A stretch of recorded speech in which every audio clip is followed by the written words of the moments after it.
de jeûne et prière ezalaki bongo clôturé mokolo dimanche 8 décembre 2024 oyo awa na kati ya centre évangélique la résurrection de Wenze bipai wapi ba prière ya kafu ezalaki au rendez-vous avec comme thème saison de nouvelles choses les voies d'alliance noko nanga ndimelanga ke ba activité oyo ebandaka du 17 novembre oyo ezalaki clôturé dimanche 8 décembre tango nyonso na tongo na 6h kino na 7h bana na nzambe bazalaki koya kosambela ebongo na bapokwa de 16h30 à 19h juste bazalaki toujours na point ona kobondela nzambe ndenge longobani ebongo mokolo ya clôture dimanche noko na ngai avec l'orateur le berger et Bambo Clérémie azalaki na pointe pona ko célébrer mokolo ngo kitoko avec impact ya kosakana te tala louange adoration bana na nzambe ba célébrer ki clôture ya 21 jours oyo avec le Saint-Esprit au rendez-vous bongo yo mutokanisa que 21 jours de jeûne et prière awa na kati ya centre évangélique la résurrection de Wenze et kozala clôturer te mokolo dimanche 8 décembre awa bomoni ngo avec impact na idéologie boye. Est-ce que Nazane Sengo Makasi, tout d'abord na pesi bana résurrection nyoso mbote na pesi pe église centrale ya biso ezana Kisasa, sans oublier pasteur Dominique Ngoy, notre daddy. Impression oyo na moni na 21 jours et salinga esengo makasi pour se sentir déjà saison tokokota et cause la saison et l'amour na bana ya disekwa ezaki esengo mingi basini nyonso onzambe alobaki nanga alakisi yango donc nazali na ferme assurance kokota saison oyo ekozala makambo ya kitoko pour l'église ya Wenze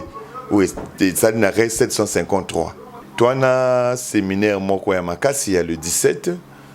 tokosala yango pendant 7 jours et puis na jour ya suka tokozala na réveillon ya prière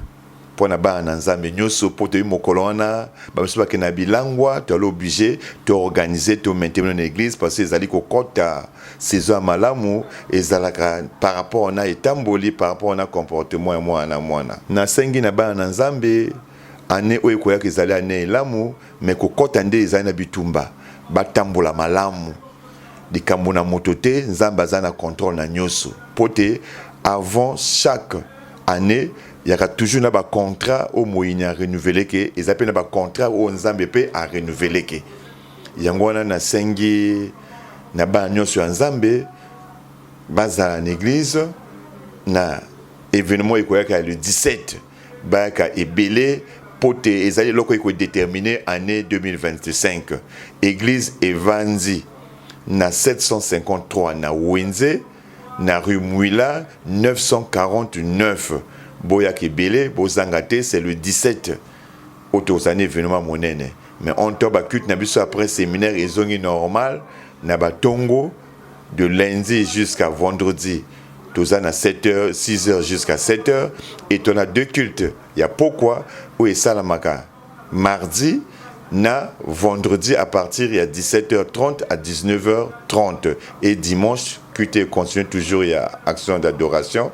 où ça à partir à 9h à 12h30. Consuésalité te demander mbongo te nzambe apesi biso ngolu oyo na sombi yango te na koninga pe yango te tile on a ninga yango te mais yango moté ko memanga kaka ya mosala moko compliqué je vais faire beaucoup de choses mais et ko memanga kaka